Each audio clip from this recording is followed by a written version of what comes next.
السلام علیکم ورحمۃ اللہ وبرکاتہ۔ تقریباً 1 ماہ اور 2-3 دن ہے ماہ رمضان المبارک میں۔ آج 26 رجب المرجب ہے۔ بہت سے لوگوں کو، مردوں کو، بہنوں بیٹیوں کو یہ کہتے ہوئے سنا، اور آپ بھی اس بات کو تسلیم کریں گے کہ مجموعی طور پر امت مسلمہ میں رمضان المبارک کا وہ شوق اور وہ جذبہ ختم ہو گیا۔ ابھی سے دل کے اندر ایک شوق پیدا ہو کہ رمضان مبارک آ رہا ہے، نیکیوں کی سوغات ہے، جنت کا سیزن ہے، اور اس میں تراویح ہوگی، روزے ہوں گے، قرآن کریم میں سنانا ہوگا، سحری اور افطاری کے نظارے ہوں گے، تہجد میں اٹھنا ہوگا۔ ایک شوق جو ہوتا ہے نا، وہ چیز نظر نہیں آتی، اور یہ بہت بڑا المیہ ہے میرے بھائیوں۔ تو آخر ایسا کون سا عمل ہے کہ ہم وہ اختیار کر لیں تو یقین کریں اللہ تعالی ہمارے دل میں رمضان المبارک کا شوق پیدا کر دے گا، محبت پیدا کر دے گا، اور ہمیں انتظار رہنے لگے گا کہ کب آئے گا رمضان المبارک، کب وہ دن، وہ راتیں، اور وہ سحری اور وہ افطاری اور وہ تہجد کے نظارے اور وہ تراویح۔ ایک شوق اور ایک انتظار کی کیفیت رہے گی آپ کو، ٹھیک ہے نا۔ یہ چیز ختم ہو چکی ہے، اللہ ماشاء اللہ جو اہل اللہ کے نیک بندے ان کے ہاں تو موجود ہے، لیکن اکثریت یہ چیز ختم ہو گئی۔ جبکہ صحابہ کرام علیہم رضوان رمضان المبارک آنے سے 6 مہینے پہلے اس کی تمنا شروع کر دیتے، یا اللہ اب تو 6 مہینے رہ گئے، اور جب رمضان المبارک چلا جاتا تو 6 مہینے تک یاد کرتے رہتے تھے رمضان المبارک کی بہاروں۔ کیا رمضان ہوگا جو اللہ کے رسول صلی اللہ علیہ وسلم کے ساتھ گزرتا تھا؟ 3 عمل اگر آپ اختیار کر لینا، 3 عمل، خدا کی قسم آپ کے دل میں رمضان المبارک کا شوق اور جذبہ پیدا ہوگا، آپ کو انتظار رہے گا۔ اور یہ میں تجربے سے بتا رہا ہوں، الحمدللہ ثم الحمدللہ، ہم اس کا تجربہ کر کے پھر آپ کے سامنے عرض کر رہے ہیں کہ آپ کے دل میں بھی یہ شوق پیدا ہوگا، اور یہ ہماری کیفیت ہو چکی ہے۔ یہی چیزیں اللہ پاک آپ کے نصیب میں بھی کر دے گا۔ نمبر 1، پچھلے زندگی کے جتنے رمضان مبارک گزرے ان میں وہ اعمال جو ہمیں اختیار کرنے چاہیے تھے نہیں کر سکے، اس پہ ندامت اور استغفار کریں۔ جب بھی نماز پڑھیں، نماز کے بعد کہیں یا اللہ میری عمر 20 سال، 15 سال، 25 سال، 40، 50، 60، 70 اتنی ہو گئی، آج تک جیسا رمضان آپ کو راضی کرنے والا وہ مجھے نصیب نہیں ہوا، یا اللہ آئندہ رمضان مجھے نصیب فرما دے، پچھلے رمضانوں کی کوتاہیاں معاف کر دے، مجھے بہت ندامت ہے۔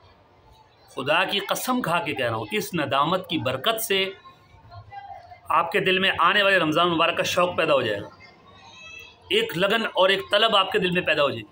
آپ انتظار کریں گے، مرد ہیں یا خاتون ہیں، آپ انتظار کریں گے یا انتظار کریں گی کہ رمضان مبارک کب آئے گا، کب میں روزے رکھوں، کب میں تراویح پڑھوں، کب میں پچھلی زندگی کے گزرے ہوئے رمضان مبارک میں جو کمی رہے گی اس کی تلافی کروں۔ پہلا عمل آپ یہ کریں کہ اپنے دل میں ایک ندامت کی کیفیت پیدا کریں اور اللہ سے مانگیں۔ ایک ہو گیا۔ دوسرا، قرآن کریم کی تلاوت شروع کر دیں ابھی سے، چاہے 1 پاؤ ہی روزانہ پڑھیں۔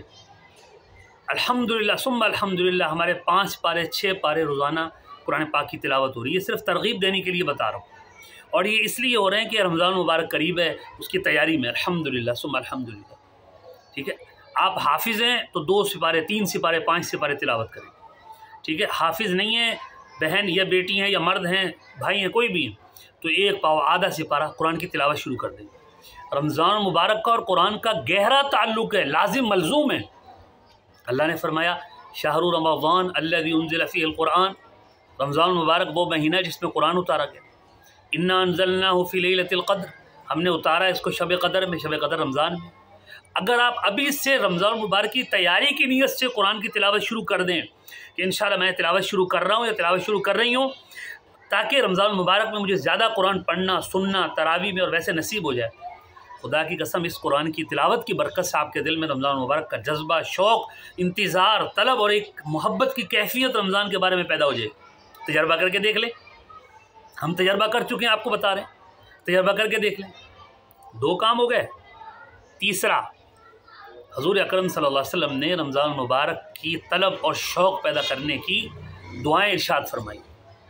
آپ صلی اللہ علیہ وسلم رمضان مبارک سے پہلے دعا مانگنا شروع کر دیتے تھے، اللہم سلمنی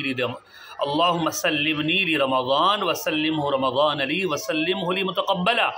آپ عربی میں، اردو میں مانگیں، اے اللہ سلامتی کے ساتھ، عافیت کے ساتھ، قبولیت کے ساتھ رمضان مبارک نصیب فرمانا۔ یہ دعا ہے حضور صلی اللہ علیہ وسلم اور صحابہ کرام کی۔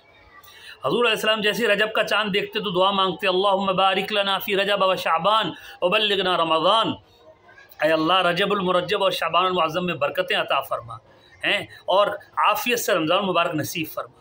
یہ دعائیں شروع کر دیں، خدا کی قسم کھا رہا ہوں، بار بار قسم کھانی پڑ رہی ہے کہ ان دعاؤں کی برکت سے، یہ پیارے آقا صلی اللہ علیہ وسلم کی دعائیں ہیں، آپ کے دل میں رمضان المبارک کا شوق اور اس کا جذبہ پیدا ہو جائے گا۔ انتظار رہے گا کب آئے گا رمضان، کب تراویح ہوں گی، کب قرآن پڑھیں گے، کب سحری میں اٹھ کے تہجد پڑھیں گے، کب افطاری میں دعائیں مانگیں گے، کب روزے رکھیں گے، کب وہ کیفیت پیدا ہوگی رمضان مبارک، ایک شوق اور ایک جذبہ پیدا ہو جائے گا، ایک طلب اور ایک درد آپ کے دل میں پیدا ہو جائے گا جو مفقود ہو چکا ہے، جو مارکیٹ سے غائب ہو چکا ہے، جو امت مسلمہ کے دلوں میں الا ماشاءاللہ نیک لوگوں کو نکال کے ختم ہو چکا ہے۔ رمضان مبارک میں ایک ہفتہ باقی ہوتا ہے، لوگوں کی کیفیت رمضان مبارک آ جاتا ہے، لوگوں کو دلوں میں رمضان مبارک کی اہمیت نہیں رہتی، ہوٹل کھلے ہوتے ہیں، لوگ کھانا کھا رہے ہوتے ہیں، روزے چھوڑ رہے ہوتے ہیں، کوئی کہہ رہا ہے میں پان نہیں چھوڑ سکتا، کوئی کہہ رہا ہے میں نسوار نہیں چھوڑ سکتا، کوئی کہہ رہا ہے میں بھوکا نہیں رہ سکتا، کوئی کہہ رہا ہے کہ وہ تراویح پڑھنا لازم تھوڑی ہے، سنت ہی تو ہے، فرض تھوڑی ہے، کوئی کچھ کہہ رہا ہے، کوئی کچھ کہہ رہا ہے۔ یہ کیا ہے؟ رمضان مبارک کا شوق، عبادت کا شوق دل سے ختم ہو گیا، اور یہ بہت بڑا المیہ ہے میرے بھائیوں، میری بہنوں، بیٹیوں، یہ بہت بڑا المیہ ہے۔ یہ 3 کام شروع کر دیں، پچھلے رمضان مبارک جو گزرے ان میں جو کمی رہے گی اس پہ ندامت، قرآن کریم کی تلاوت اور دعائیں کہ یا اللہ عافیت سے رمضان نصیب ہو۔ خدا کی قسم یہ ایسا نسخہ قرآنی، نسخہ نبوی ہے کہ آپ کے دل میں رمضان مبارک کے شوق کی آگ لگا دے گا، آپ کے دل میں تراویح اور رمضان اور سحری اور افطاری کا ایک جذبہ اور ایک شوق پیدا ہو جائے گا کہ یا اللہ کب رمضان آئے گا، میں بیمار نہ ہو جاؤں، مجھ سے رہ نہ جائے، میں اس دفعہ محروم نہ ہو جاؤں۔ یہ جذبہ اور شوق پیدا ہو جائے گا تو پھر دیکھیں کیسا رمضان نصیب ہوتا ہے انشاءاللہ تعالی۔ السلام علیکم۔ اور آخری جملہ، اس بیان جو آپ نے رمضان کے شوق کا سنا ہے، صرف آپ نے اپنے تک نہیں رکھنا، اس کو آگے شیئر کرنا ہے، آگے لوگوں تک پہنچائیں اور اس کو صدقہ جاریہ سمجھ کے، نیکی سمجھ کے کہ لوگ اس کو سنیں اور ان کے دلوں میں بھی رمضان المبارک کا شوق پیدا ہو۔ السلام علیکم۔